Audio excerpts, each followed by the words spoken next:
بسم اللہ الرحمن الرحیم۔ شروع اللہ کے نام سے جو رحمان و رحیم ہے۔ قل اعوذ برب الناس ملک الناس الہ الناس من شر الوسواس الخناس الذي يوسوس في صدور الناس من الجنة والناس۔ کہو میں پناہ مانگتا ہوں انسانوں کے رب، انسانوں کے بادشاہ، انسانوں کے حقیقی معبود کی اس وسوسہ ڈالنے والے کے شر سے جو بار بار پلٹ کر آتا ہے، جو لوگوں کے دلوں میں وسوسے ڈالتا ہے، خواہ وہ جنوں میں سے ہو یا انسانوں میں سے۔ حقیقی معبود کی۔ یہاں بھی سورہ فلق کی طرح اعوذ باللہ کہنے کے بجائے اللہ تعالیٰ کو اس کی 3 صفات سے یاد کر کے اس کی پناہ مانگنے کی تلقین کی گئی ہے۔ ایک، اس کا رب الناس یعنی تمام انسانوں کا پروردگار و مربی اور مالک و آقا ہونا۔ دوسرے، اس کا ملک الناس یعنی تمام انسانوں کا بادشاہ اور حاکم و فرما روا ہونا۔ تیسرے، اس کا الہ الناس یعنی انسانوں کا حقیقی معبود ہونا۔ یہاں یہ بات واضح رہنی چاہیے کہ الہ کا لفظ قرآن مجید میں 2 معنوں میں استعمال ہوا ہے۔ ایک وہ شے یا شخص جس کو عبادت کا کوئی استحقاق نہ پہنچتا ہو مگر عملاً اس کی عبادت کی جا رہی ہو۔ دوسرا وہ جسے عبادت کا استحقاق پہنچتا ہو اور جو حقیقت میں معبود ہو، خواہ لوگ اس کی عبادت کر رہے ہوں یا نہ کر رہے ہوں۔ اللہ کے لیے جہاں یہ لفظ استعمال ہوا ہے اسی دوسرے معنی میں ہوا ہے۔ ان 3 صفات سے استعاذہ کا مطلب یہ ہوا کہ میں اس خدا کی پناہ مانگتا ہوں جو انسانوں کا رب، بادشاہ اور معبود ہونے کی حیثیت سے ان پر کامل اقتدار رکھتا ہے، جو اپنے بندوں کی حفاظت پر پوری طرح قادر ہے اور جو واقعی اس شر سے انسانوں کو بچا سکتا ہے جس سے خود بچنے اور دوسرے انسانوں کو بچانے کے لیے میں اس کی پناہ مانگ رہا ہوں۔ یہی نہیں بلکہ چونکہ وہی رب اور بادشاہ اور الہ ہے، اس لیے اس کے سوا اور کوئی ہے ہی نہیں جس سے میں پناہ مانگوں اور جو حقیقت میں پناہ دے بھی سکتا ہو۔ پلٹ کر آتا ہے۔ اصل میں وسواس الخناس کے الفاظ استعمال ہوئے ہیں۔ وسواس کے معنی ہیں بار بار وسوسہ ڈالنے والا، اور وسوسے کے معنی ہیں پے در پے ایسے طریقے یا طریقوں سے کسی کے دل میں کوئی بری بات ڈالنا کہ جس کے دل میں وہ ڈالی جا رہی ہو اسے یہ محسوس نہ ہو سکے کہ وسوسہ انداز اس کے دل میں ایک بری بات ڈال رہا ہے۔ وسوسے کے لفظ میں خود تکرار کا مفہوم شامل ہے، جیسے زلزلہ میں حرکت کی تکرار کا مفہوم شامل ہے۔ چونکہ انسان صرف ایک دفعہ بہکانے سے نہیں بہکتا بلکہ اسے بہکانے کی پے در پے کوشش کرنی ہوتی ہے، اس لیے ایسی کوشش کو وسوسہ اور کوشش کرنے والے کو وسواس کہا جاتا ہے۔ رہا لفظ خناس تو یہ خنوس سے ہے، جس کے معنی ظاہر ہونے کے بعد چھپنے یا آنے کے بعد پیچھے ہٹ جانے کے ہیں، اور خناس چونکہ مبالغے کا صیغہ ہے اس لیے اس کے معنی یہ فعل بکثرت کرنے والے کے ہوئے۔ اب یہ ظاہر بات ہے کہ وسوسہ ڈالنے والے کو بار بار وسوسہ اندازی کے لیے آدمی کے پاس آنا پڑتا ہے، اور ساتھ ساتھ جب اسے خناس بھی کہا گیا تو دونوں الفاظ کے ملنے سے خود بخود یہ مفہوم پیدا ہو گیا کہ وسوسہ ڈال ڈال کر وہ پیچھے ہٹ جاتا ہے اور پھر پے در پے وسوسہ اندازی کے لیے پلٹ کر آتا ہے۔ بالفاظ دیگر ایک مرتبہ اس کی وسوسہ اندازی کی کوشش جب ناکام ہوتی ہے تو وہ چلا جاتا ہے، پھر وہی کوشش کرنے کے لیے دوبارہ سے بارہ اور بار بار آتا رہتا ہے۔ وسواس الخناس کا مطلب سمجھ لینے کے بعد اب اس بات پر غور کرنا چاہیے کہ اس کے شر سے پناہ مانگنے کا مطلب کیا ہے۔ اس کا ایک مطلب تو یہ ہے کہ پناہ مانگنے والا خود اس کے شر سے خدا کی پناہ مانگتا ہے، یعنی اس شر سے کہ وہ کہیں اس کے اپنے دل میں کوئی وسوسہ نہ ڈال دے دوسرا مطلب یہ ہے کہ اللہ کے راستے کی طرف دعوت دینے والے کے خلاف جو شخص بھی لوگوں کے دلوں میں وسوسے ڈالتا پھرے، اس کے شر سے داعی حق خدا کی پناہ مانگتا ہے۔ داعی الی الحق کے بس کا یہ کام نہیں ہے کہ اس کی ذات کے خلاف جن جن لوگوں کے دلوں میں وسوسے ڈالے جا رہے ہوں ان سب تک خود پہنچے اور ایک ایک شخص کی غلط فہمیوں کو صاف کرے۔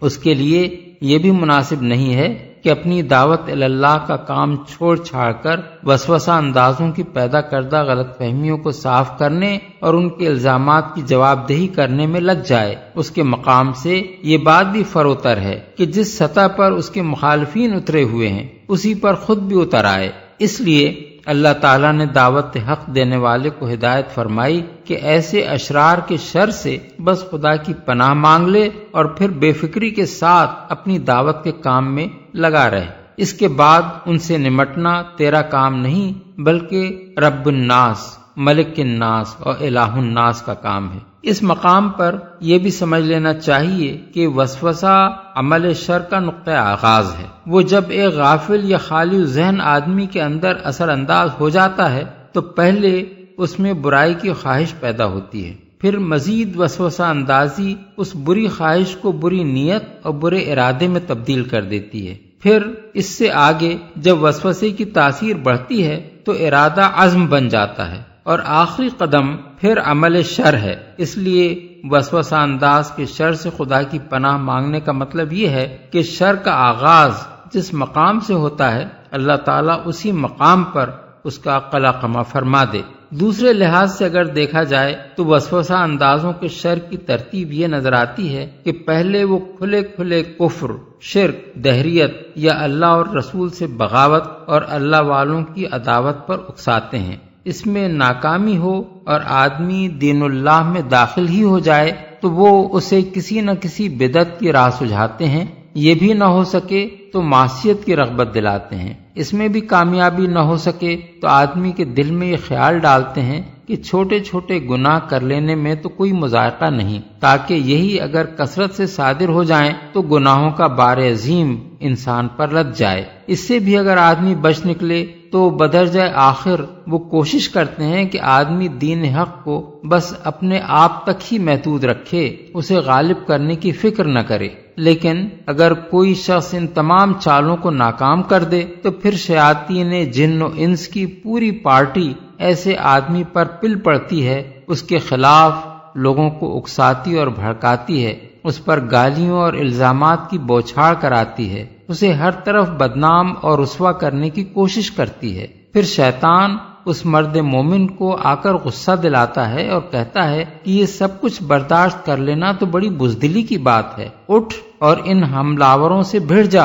یہ شیطان کا آخری حربہ ہے جس سے وہ دعوت حق کی راہ کھوٹی کرانے اور داعی حق کو راہ کے کانٹوں سے الجھا دینے کی کوشش کرتا ہے۔ اس سے بھی اگر داعی حق بچ نکلے تو شیطان اس کے آگے بے بس ہو جاتا ہے۔ یہی وہ چیز ہے جس کے متعلق قرآن مجید میں ارشاد ہوا ہے وَإِمَّا يَنزَغَنَّكَ مِنَ الشَّيْطَانِ نَزْغٌ فَاسْتَعِذْ بِاللَّهِ، یعنی اور اگر شیطان کی طرف سے تمہیں کوئی اکساہٹ محسوس ہو تو اللہ کی پناہ مانگو۔ سورہ الاعراف آیت 200، سورہ حامیم السجدہ آیت 36۔ وَقُلْ رَبِّ أَعُوذُ بِكَ مِنْ ہَمَزَاتِ الشَّيَاطِينِ، یعنی کہو میرے پروردگار میں شیاطین کی اکساہٹوں سے تیری پناہ مانگتا ہوں۔ سورہ المومنون آیت 97۔ ان الذین اتقوا اذا مسهم طائف من الشیطان تذکروا فاذا هم مبصرون، یعنی جو لوگ پرہیزگار ہیں ان کا حال تو یہ ہوتا ہے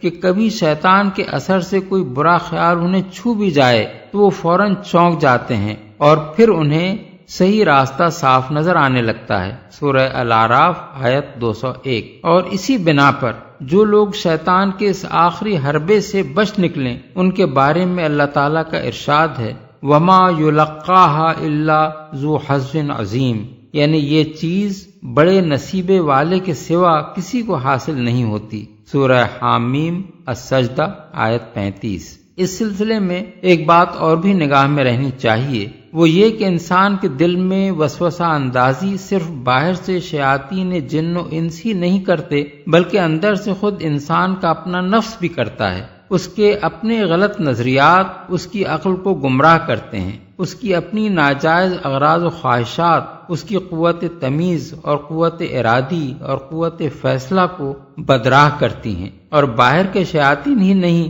انسان کے اندر اس کے اپنے نفس کا شیطان بھی اس کو بہکاتا ہے۔ یہی بات ہے جو قرآن میں ایک جگہ فرمائی گئی ہے کہ وَنَعْلَمُ مَا تُوَسْوِسُ بِهِ نَفْسُهُ، سورہ قاف آیت 16، یعنی اور ہم اس کے اپنے نفس سے ابھرنے والے وسوسوں کو جانتے ہیں۔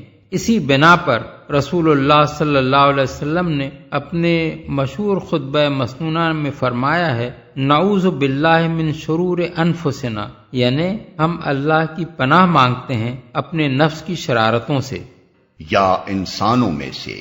بعض اہل علم کے نزدیک ان الفاظ کا مطلب یہ ہے کہ وسوسہ ڈالنے والا دو قسم کے لوگوں کے دلوں میں وسوسہ ڈالتا ہے، ایک جن، دوسرے انسان۔ اس بات کو اگر تسلیم کیا جائے تو لفظ ناس کا اطلاق جن اور انسان دونوں پر ہوگا۔ وہ کہتے ہیں کہ ایسا ہو سکتا ہے کیونکہ قرآن میں جب رجال یعنی مردوں کا لفظ جنوں کے لیے استعمال ہوا ہے، جیسا کہ سورہ جن آیت 6 میں ہم دیکھتے ہیں، اور جب نفر کا استعمال جنوں کے گروہ پر ہو سکتا ہے جیسے کہ سورہ احقاف آیت 29 میں ہوا ہے، تو مجازن ناس کے لفظ میں بھی انسان اور جن دونوں شامل ہو سکتے ہیں۔ لیکن یہ رائے اس لیے غلط ہے کہ ناس اور انس اور انسان کے الفاظ لغت ہی کے اعتبار سے لفظ جن کی ضد ہیں۔ جن کے اصل معنی پوشیدہ مخلوق کے ہیں، اور جن کو جن اسی بنا پر کہا جاتا ہے کہ وہ انسانی آنکھ سے مخفی ہے۔ اس کے برعکس ناس اور انس کے الفاظ انسان کے لیے بولے ہی اس بنا پر جاتے ہیں کہ وہ ظاہر اور مرئی اور محسوس ہے۔ سورہ قصص آیت 29 میں ہے آنس من جانب الطور نارا، یہاں آنسا کے معنی رآ ہیں، یعنی حضرت موسیٰ نے کوہ طور کے کنارے آگ دیکھی۔ سورہ نساء آیت 6 میں ہے فَإِنْ آنَسْتُمْ مِنْهُمْ رُشْدًا، یعنی اگر تم محسوس کرو کہ یتیم بچے اب ہوش مند ہو گئے ہیں۔ یہاں آنستم کے معنی احسستم یا رأیتم ہیں، پس ناس کا اطلاق لغت عرب کی روح سے جنوں پر نہیں ہو سکتا، اور آیت کے صحیح معنی یہ ہیں کہ اس وسوسہ انداز کے شر سے جو انسانوں کے دلوں میں وسوسے ڈالتا ہے، خواہ وہ جنوں میں سے ہو یا خود انسانوں میں سے۔ یعنی دوسرے الفاظ میں وسوسہ اندازی کا کام شیاطین جن بھی کرتے ہیں اور شیاطین انس بھی، اور دونوں کے شر سے پناہ مانگنے کی اس سورہ میں تلقین کی گئی ہے۔ اس معنی کی تائید قرآن سے بھی ہوتی ہے اور حدیث سے بھی۔ قرآن میں فرمایا وَكَذَلِكَ جَعَلْنَا لِكُلِّ نَبِيٍّ عَدُوًّا شَيَاطِينَ الْإِنسِ وَالْجِنِّ يُوحِي بَعْضُهُمْ إِلَى بَعْضٍ زُخْرُفَ الْقَوْلِ غُرُورًا، سورہ الانعام آیت 112۔ یعنی اور اسی طرح ہم نے ہر نبی کے لیے شیطان جنوں اور شیطان انسانوں کو دشمن بنا دیا ہے، جو ایک دوسرے پر خوشائند باتیں دھوکے اور فریب کے طور پر القاء کرتے ہیں۔ اور حدیث میں امام احمد، نسائی اور ابن حبان حضرت ابو ذر کی روایت نقل کرتے ہیں کہ میں نبی صلی اللہ علیہ وسلم کی خدمت میں حاضر ہوا، آپ مسجد میں تشریف فرما تھے۔ فرمایا ابو ذر تم نے نماز پڑھی؟ میں نے عرض کیا نہیں۔ فرمایا اٹھو اور نماز پڑھو۔ چنانچہ میں نے نماز پڑھی اور پھر آ کر بیٹھ گیا۔ حضور نے فرمایا یا ابا ذر تعوذ باللہ من شر شیاطین الانس والجن، یعنی اے ابو ذر شیاطین انس اور شیاطین جن کے شر سے اللہ کی پناہ مانگو۔ میں نے عرض کیا یا رسول اللہ کیا انسانوں میں بھی شیطان ہوتے ہیں؟ فرمایا ہاں۔ سید ابو العلا مودودی کی مارکۃ الآراء تصنیف تفہیم القرآن کی یہ سی ڈی ادارہ ترجمان القرآن کے لیے سماع و بصر نے تیار کی ہے۔